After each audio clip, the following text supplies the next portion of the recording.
ಚಿಕ್ಕು ಬೂದ್ ಗುಂಬಳಕಾಯಿ ಅವ್ರೆಲ್ಲಿದಾರೋ? ಮಾಮ್ನ ಕರ್ಕೊಂಡು ಬರ್ತಾ ಇದ್ದೀನಿ. ಮಾಮ್, ನಡೆಯೋದಕ್ಕೆ ಕಷ್ಟ ಆಗ್ತಿದ್ರೆ ಇಟ್ಕೊಂಡು ಸೋಫಾದಲ್ಲಿ ಕೂರಿಸ್ತೆ ನಿಮ್ಮನ್ನ. ಪರವಾಗಿಲ್ಲ ವಿಶಾಲ್, ಮಂಚದ ಮೇಲೆ ಮಲ್ಕೋಬೋದಷ್ಟೇ, ಇನ್ನೆಲ್ಲೂ ಕೂರಕ್ಕಾಗಲ್ಲ, ನಿಲ್ಲಕ್ಕೂ ಆಗಲ್ಲ.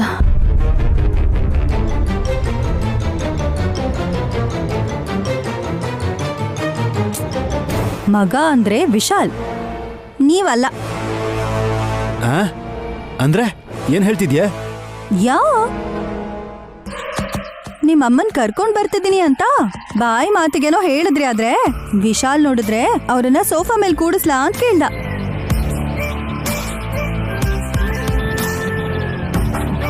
ಅಕ್ಕನ್ ಎತ್ಕೋಬೇಕು ಅಂದ್ರೆ ಶಕ್ತಿ ಸಾಮರ್ಥ್ಯ ಇರ್ಬೇಕಲ್ವೇನಮ್ಮ? ಒಲ್ಲಪ್ಪಂದು ಜಿಮ್ ಬಾಡಿ ಅಲ್ವಾ?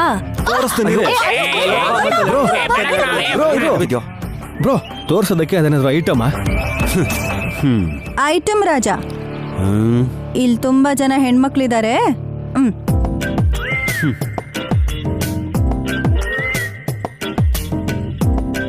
ವಲ್ಲಭ,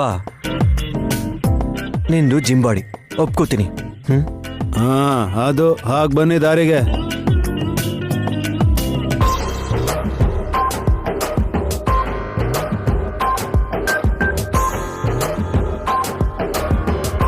ನಿನ್ನ ದಾರಿ ನಿಂದು, ಗಾಯತ್ರಿ ದಾಯಿ ಆಕೆದು.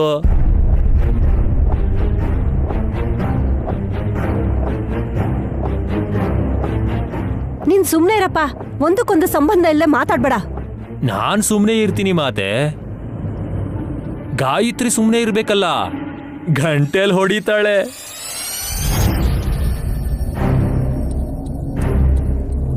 ಸುಮನ, ಗಾಯತ್ರಿ ಆಡ್ಕೋತಿದ್ದಾಳೆ, ಉಲುಚಿನ್ ಕೂಡ ಕೆಳಗ್ ಮಲಗ್ಸು. ಚಿಚಿ, ನಾನ್ಯಾಕೆ ಇವಳನ್ನ ಅಲ್ಲಿ ಮಲಗಿಸ್ಲಿ? ಇವಳಿಗೇನ್ ಗತಿಲ್ಲ ಅನ್ಕೊಂಡ್ರಾ?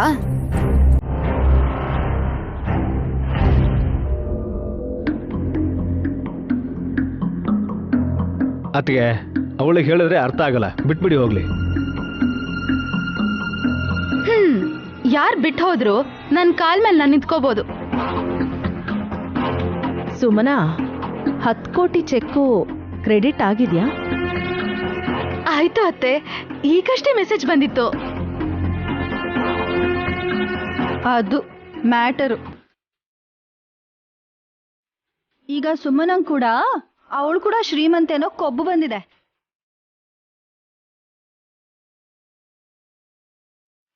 ವಿಶಾಲ್ ಬ್ರೋ ಭಿಕ್ಷೆ ಹಾಕಿದ್ದಕ್ಕೆ ಸಿಕ್ತು ಅವಳಿಗೆ.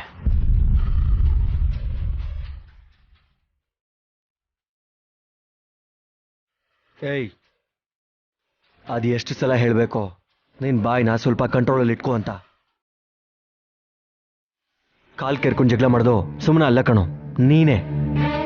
ಹಾಗೆ ಹೇಳಿ ಕೊಡ್ಬೇಕಾದವ್ರು ಅವರು, ಅವ್ರಿಗೀಗ್ಲಾದ್ರೂ ಅರ್ಥ ಆಗ್ಲಿ. ಮೊದಲು ದೊಡ್ಡ ಮಾತೆಗೆ ಹೇಳಕ್ ಹೇಳಿ, ಒಂದ್ ಕತೆ ಮುಗಿಯುತ್ತೆ. ಅವ್ರ ಕತೆ ಮುಗ್ದೋಗುತ್ತಾ? ಹೇಯ್, ಯಾವಾಗ್ಲೂ ಕೌಂಟ್ರ್ ಕೊಡ್ಬೇಡ ನೀನು, ಸ್ವಲ್ಪ ಮ್ಯಾಟ್ರ್ ಕೇಳಿಸ್ಕೊ. ಇಟ್ಸ್ ಆಲ್ ರೈಟ್, ಮುಂದುವರ್ಸಿ. ಅದ್ ಕತ್ತೆ ಏನು? ಅದೇ ಅತ್ತೆಯವರೇ ಹೇಳಿ ಅಂತ ಹೇಳ್ದೆ ಅಷ್ಟೇ. ಎಲ್ರೂ ಸರಿಯಾಗಿ ಕೇಳಿಸ್ಕೊಳ್ಳಿ, ನನ್ಗೆ ಚಿಕ್ಕ ಮಕ್ಳ ಮೇಲೆ ದ್ವೇಷ ಏನೂ ಇಲ್ಲ. ಅತ್ತೆ, ನಡಿಯಕ್ ಹೋಗ್ಬೇಡಿ, ಕೆಳಗ್ ಬೀಳ್ತೀರಾ. ಏನೂ ಆಗಲ್ಲ, ಸ್ವಲ್ಪ ಬಾಡಿ ರಿಲ್ಯಾಕ್ಸ್ ಆಗುತ್ತೇನೋ ಅಂತ ನೋಡ್ತಾ ಇದ್ದೀನಿ.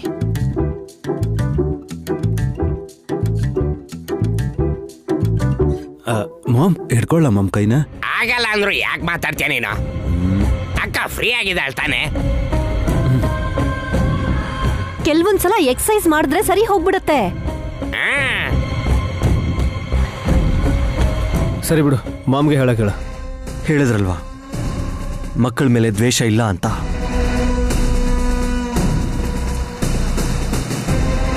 ಕೇವಲ ದೊಡ್ಡೋರ್ ಮೇಲೆ ಅಸೂಯೆ ಅಂತ ಅನ್ಸುತ್ತೆ.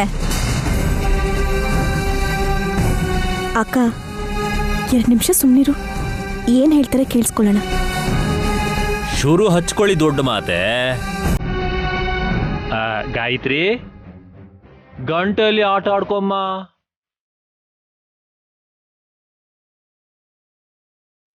ಅಷ್ಟಕ್ಕೂ ನಾನು ಹೇಳೋದೇನಂದ್ರೆ, ನಿನ್ನೆ ಮನೆಗ್ ಬಂದು ಹೋದ ವಿಶಾಲಾಕ್ಷಿ ಪರಮ ಶಿವ ಭಕ್ತೆ.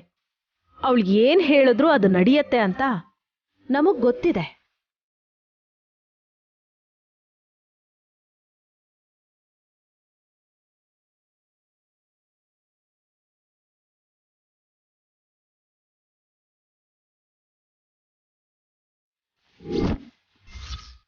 ಸುಮನಗೆ ಹೊರಗಡೆ ಹೋಗ್ಬೇಡ ಅಂತ ಹೇಳಿದ್ರು ಅದನ್ನ ಮೀರ್ ಹೋಗ್ಬೇಕಾದ್ರೆ ತಲೆ ಗೇಟಾಗಿದ್ದು,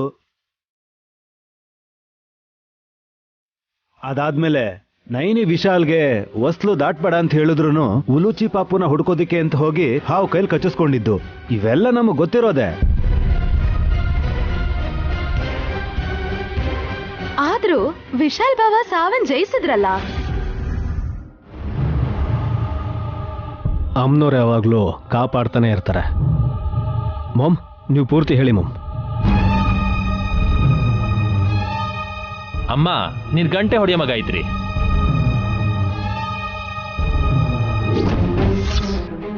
ಇವಂದೊಳ್ಳೆ ಗಂಟೆ ಕತೆ ಆಯ್ತು. ತಂದಿರೋದಕ್ಕಾದ್ರೂ ಆಟ ಆಡ್ಲಿ ಬಿಡೆ. ಉಪಯೋಗಿಸ್ಲಿ ಅಂತ. ಅದ್ಬಿಡಿ, ಮೊದ್ಲು ಕೇಳಿಸ್ಕೊಳ್ಳಿ. ವಿಶಾಲಾಕ್ಷಿ ಏನ್ ಹೇಳಿದ್ಲು? ಬರೋ ಶರನ್ ನವರಾತ್ರಿಯಲ್ಲಿ ಯಾವತ್ತೋ ಒಂದಿನ ಚಿಕ್ಕ ಮಕ್ಕಳಿಗೆ ನೀವು ಹಾಲ್ ಕೊಡಕ್ಕಾಗದೆ ಇರೋ ಪರಿಸ್ಥಿತಿ ಬರುತ್ತೆ ಅಂತ ಹೇಳಿದ್ಲು. ಹೌದು ಅತ್ತೆ, ಆ ವಿಷಯ ನೆನ್ಸ್ಕೊಂಡ್ರೇನೆ ಮನ್ಸಿಗೆ ಸಂಕಟ ಆಗುತ್ತೆ. ನಥಿಂಗ್ ಟು ವರಿ ನೈನಿ. ಯಾಕತ್ತೆ ಅವತ್ತು ಮಕ್ಕಳಿಗೆ ಹಾಲು ನೀವ್ ಕೊಡ್ತೀರಾ? ಏಯ್, ಜೋಕ್ ಮಾಡ್ಬೇಡ, ಹಲ್ಲು ದುರ್ಸ್ಬಿಡ್ತೀನಿ. ಟ್ರೈ ಮಾಡ್ಬಾರ್ದಾ? ಏಯ್, ಬಾಯ್ ಮುಚ್ಕೊಂಡು ಕೇಳಿಸ್ಕೊ ಮೊದ್ಲು.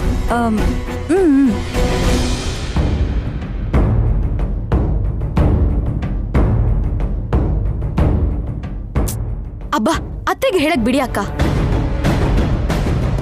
ಮಾಮ್, ನೀವ್ ಹೇಳಿ. ನೀನ್ ಗಂಟೆ ಹೊಡೆಯ ಮಗ ಐತ್ರಿ.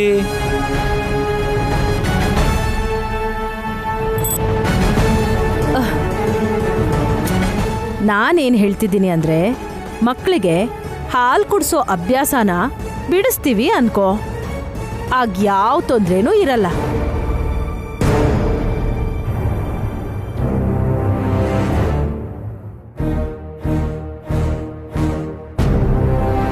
ಮಾಮ್, ಚಿಕ್ಕ ಮಕ್ಕಳು ಹಾಲ್ನೇ ಕುಡಿಯೋದು, ಬಿಡಿಸಿ ಅಂದ್ರೆ ಅದೇಗಾಗುತ್ತೆ? ಬೇವಿನ ಸೊಪ್ಪನ್ನ ಅರ್ಧ ಹಚ್ಕೊಂಡ್ರೆ ಮಕ್ಕಳು ಹಾಲ್ ಕುಡಿಯೋಕೆ ಪ್ರಯತ್ನ ಪಟ್ಟು ಕಹಿಯಾಗಿದೆ ಅಂತ ಮುಖ ತಿರುಗಿಸ್ಕೋತಾರೆ.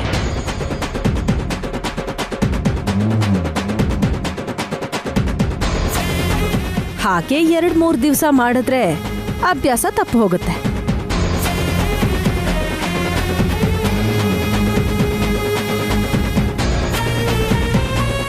ಅಂಬಾ ಶಿವಶಂಭೋ.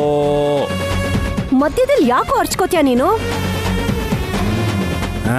ನಂದೀಶ ಅನ್ನೋ ಹೆಸರಿಗೆ ಬೆಲೆ ಸಿಗ್ಲಿ ಅನ್ನೋದಕ್ಕೋಸ್ಕರ ಆ ತರ ಕೂಗ್ತದೇನೆ ಅನ್ಸುತ್ತೆ.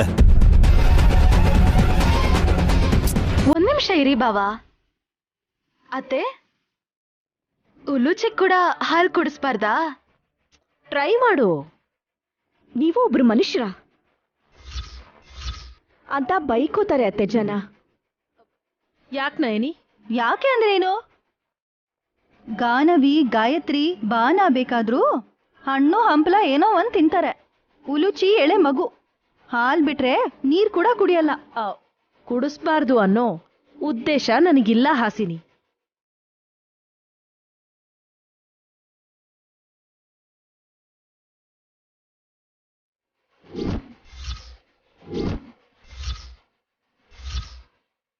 ವಿಶಾಲಾಕ್ಷಿ ಹೇಳಿದ್ಲಲ್ಲ, ಒಂದಿನ ಹಾಲ್ ಕೊಡೋಕಾಗ್ದೇ ಇರೋ ಪರಿಸ್ಥಿತಿ ಬಂದೇ ಬರುತ್ತೆ. ಆಗೇನ್ ಮಾಡ್ತೀರಾ?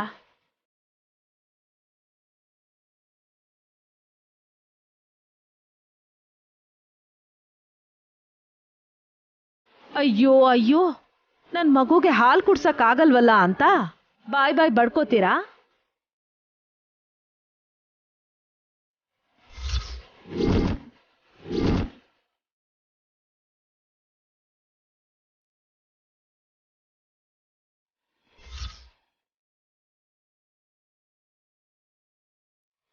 ಅದಕ್ ಬದಲಾಗಿ ಬೇವಿನ ಸೊಪ್ಪಿನ ರಸ ಹಚ್ಚೋದು ಒಳ್ಳೇದಲ್ವಾ?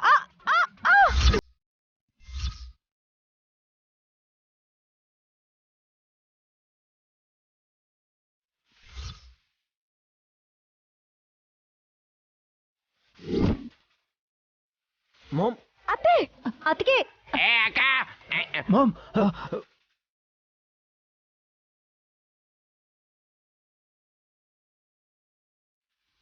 ಓಡಾಡ್ಬೇಡ ಅಂದ್ರೂ ಓಡಾಡ್ತೀರಾ. ಮುಟ್ಟಿ ಎಪ್ಸಿ ಇವ್ರನ್ನ. ಅತ್ತೆ ಹುಷಾರು ಏನಪ್ಪ ಬ್ಯಾಲೆನ್ಸ್ ತಪ್ಪೋಯ್ತು ಅಷ್ಟೇ. ಕಾಲ್ಗೆ ಏನೋ ಸಿಕ್ಕಾಕೊಂಡಂಗಾಯ್ತಲ್ಲ.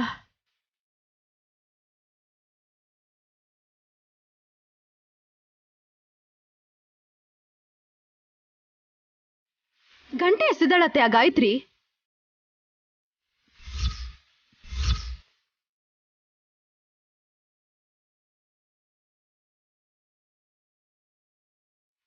ಗಂಟೆ ಮೇಲೆ ಕಾಲಿಟ್ಟು ಜಾರ್ ಬಿದ್ಲು ಅಕ್ಕ. ಎಷ್ಟ್ ದಿವ್ಸ ಆಗಿತ್ತು ಹೀಗಾಗಿ. ಏಯ್ ಬಾಯಿ ಮುಚ್ಚು. ಮೊದ್ಲು ಆ ಮಗುಗ್ ಹೇಳ್ಬೇಕು. ಮಾಮ್ ಮಗುನ್ ಹಾಗಂತಿದ್ಯಲ್ಲ ಪಾಪ, ಅವಳಿಗೇನ್ ಗೊತ್ತಾಗುತ್ತೆ? ಅತ್ತೆ ನಿಮ್ಗೆ ಇನ್ನೂ ಗೊತ್ತಾಗಿಲ್ಲ ಅನ್ಸುತ್ತೆ. ಗಂಟೆ ಮೇಲೆ ಕಾಲಿಟ್ಟು ಜಾರ್ ಬಿದ್ರೂ ಸರಿ, ನಿಮ್ಮನ್ನ ಎತ್ತಿದ ತಕ್ಷಣ ಮೊದ್ಲಿನ ತರ ನೆಟ್ಟು ನಿಂತಿದ್ದೀರಾ ನೀವು.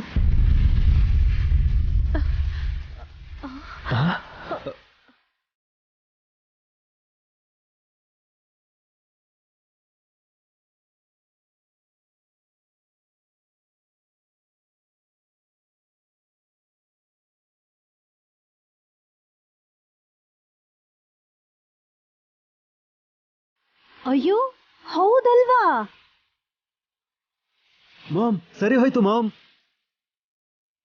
ಮಾಮ್ ನಿಮ್ ಕಾಲ್ ನೋವೆಲ್ಲ ಹೋಯ್ತು ಅನ್ಕೋತೀನಿ. ಹೇಳಿದ್ದೆ ಅಲ್ವಾ ದೊಡ್ಡ ಮಾತೆ, ಗಂಟೆ ಜೊತೆ ಗಾಯತ್ರಿ ಆಟ ಆಡೋದಿಲ್ಲ, ಅದನ್ನ ಬಳಸ್ಕೋತಾಳೆ ಅಂತ.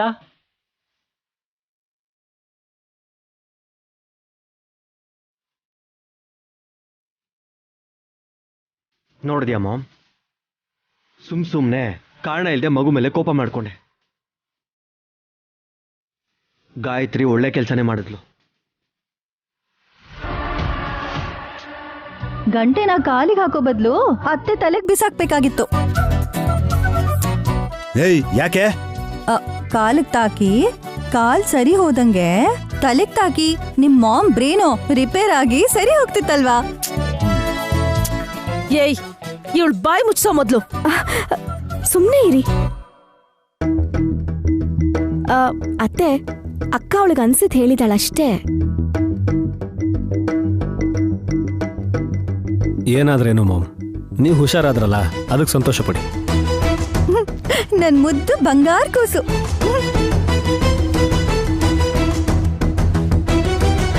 ದೊಡ್ಡೋಳಾದ್ಮೇಲೆ ಖಂಡಿತ ಡಾಕ್ಟರ್ ಆಗ್ತೀಯ ನೀನು. ನೀನ್ ನನ್ ಮಾತ್ ಕೇಳು, ದುಷ್ಟರಿಗೆಲ್ಲ ಶಿಕ್ಷೆ ಕೊಟ್ಟು ಒಳ್ಳೆಯವ್ರಿಗೆಲ್ಲ ಸಹಾಯ ಮಾಡು. ಏಯ್ ಸರಿ ಬಾ ನಾವಿಬ್ರು ಆಟ ಆಡೋಣ.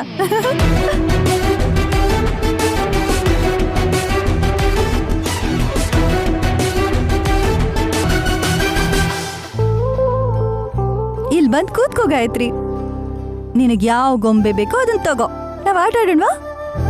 ನೀನಂತೂ ತಿಲೋತ್ತಮ ಅತ್ತೆನ ಚೆನ್ನಾಗಿ ಆಟ ಆಡಿಸ್ತೀಯ ಬಿಡು.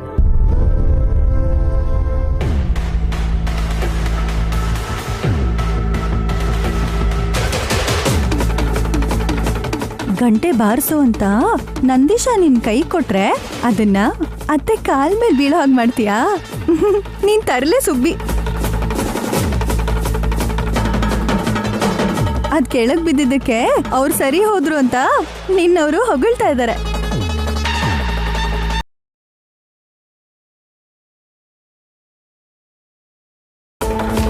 ಹೇಳ್ಬೇಕು ಅಂದ್ರೆ ನೀನೇ ಅವ್ರ ಪ್ರಾಣ ತೆಗೆಯೋಳು ಅಂತ ಅವ್ರಿಗೆ ಗೊತ್ತಿಲ್ಲ, ನನಗ್ ಗೊತ್ತು.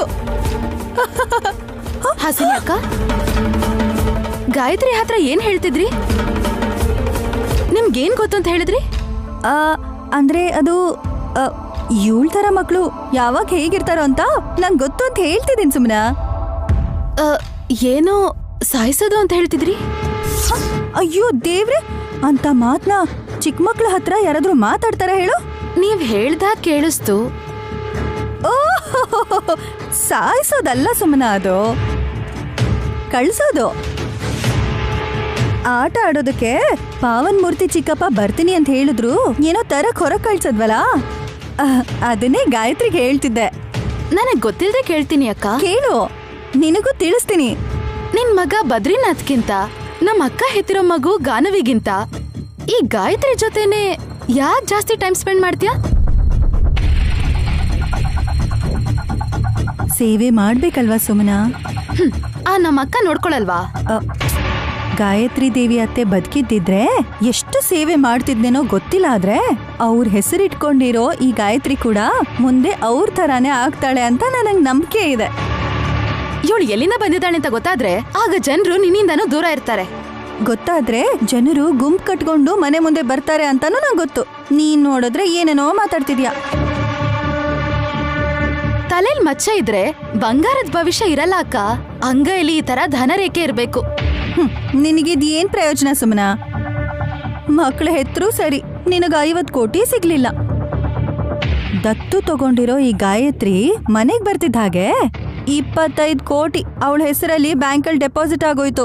ಅದು ಗಾಯತ್ರಿ ಅತ್ತೆ ಪ್ರಭಾವ. ಗಾಯತ್ರಿ ಅತ್ತೆ ಅಂತಿದ್ಯಲ್ಲಕ್ಕ? ಹಾಗೆ ಹೇಳದ್ನಾ? ಹೇಳದ್ನಲ್ವಾ? ಗಾಯತ್ರಿ ಅತ್ತೆ ಈ ಗಾಯತ್ರಿ ಪಾಪುನ ಆ ತರ ಆಶೀರ್ವಾದ ಮಾಡಿದ್ದಾರೆ ಅಂತ ಅರ್ಥ. ಹೆಸರೇ ಅಲ್ಲ, ತಲೆಲಿರೋ ಮಚ್ಚೆ ಕೂಡ ಸೇಮು. ಒಂದೇನಾ? ಸೇಮ್ ಅಂದ್ರೆ ಸೇಮು. ಮ್ಯಾಚಿಂಗ್ ಅನ್ಕೋಬೇಡ, ಬೇರೆ ಬೇರೆ. ಅರ್ಥ ಆಗ್ಲಿಲ್ವಾ? ಹಾಕೂಡ್ದು. ಯಾಕಂದ್ರೆ ಸುಮ್ನೆ. ಬಾ ಗಾಯತ್ರಿ, ನಾವ್ ಹೋಗೋಣ.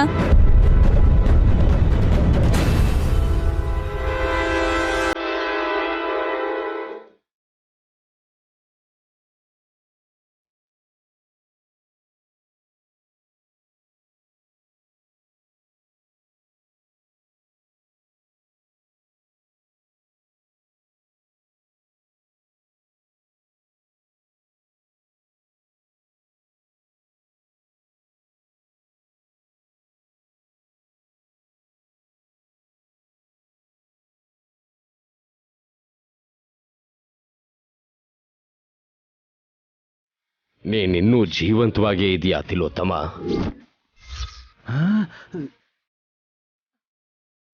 ಅದೇನ್ ಸ್ವಾಮಿ ಹಾಗಂತಿದ್ದೀರಾ? ಮಾಮ್, ನೀವೇನಾದ್ರೂ ದೆವ್ವನ? ನಿಮ್ಮ ಆತ್ಮನನ್ನು ಕಾಣಿಸ್ತಿದ್ಯಾ ಹೇಗೆ? ಏಯ್, ಸ್ವಲ್ಪ ಬಾಯ್ ಮುಚ್ಚು. ಸುಮ್ನೆ ಏನೇನೋ ಮಾತಾಡ್ಬೇಡ. ಅಖಂಡ ಸ್ವಾಮಿಗಳು ಮೊದಲು ಯಾಕೆ ಹಾಗೆ ಹೇಳಿದ್ರು ಅಂತ ಅವ್ರಿಗೆ ಹೇಳಕ್ ಬಿಡು. ನೀನ್ ಕೆಳಗ್ ಬಿದ್ದು ತಲೆ ಒಡೆದೋಗಿ ಮರಣ ಮಂಚದ ಮೇಲೆ ಪ್ರಯಾಣ ಮಾಡಬೇಕಾಗಿತ್ತು. ಇಲ್ಲಿಗೆ ಹೇಗ್ ಬಂದೆ ಅಂತ ಆಶ್ಚರ್ಯ ಆಗ್ತಾ ಇದೆ. ಕಾರಲ್ಲಿ ಬಂದ್ವಿ ಸ್ವಾಮಿ. ಏಯ್, ಸೈಲೆಂಟ್ ಆಗಿರು ಅಂದೆ ತಾನೆ. ಇವನ್ ಮಾತನ್ನ ತಲೆಗೆ ಹಾಕೋಬೇಡಿ ಸ್ವಾಮಿ, ನೀವು ಹೇಳಿ. ಪ್ರಾಣಕಂಟಕದಿಂದ ನೀನದು ಹೇಗೆ ಆಚೆ ಬಂದೆ ಅಂತ ಯೋಚನೆ ಮಾಡ್ತಿದ್ದೀನಿ ತಿಲೋತ್ತಮ. ನನ್ಗೇನ್ ಗಂಡಾಂತರ ಬಂದಿತ್ತು ಸ್ವಾಮಿ, ಕೆಳಗ್ ಬೀಳೂ ಇಲ್ಲ. ಏಟ್ ಹೇಗಾಗುತ್ತೆ? ಬಿದ್ರಿ ಅಲ್ವಾ ಮಾಮ್? ಅಯ್ಯೋ, ಗಾಯತ್ರಿ ಪುಟ್ಟಿ ಗಂಟೆನ ಎಸ್ತಿದ್ಲಲ್ಲ, ನೀವ್ ಅದ್ರ ಮೇಲೆ ಕಾಲಿಟ್ಟು ಬಿದ್ರಿ ಅಲ್ವಾ? ಅದರಿಂದ ಏಟೆಲ್ಲೋ ಆಯ್ತು.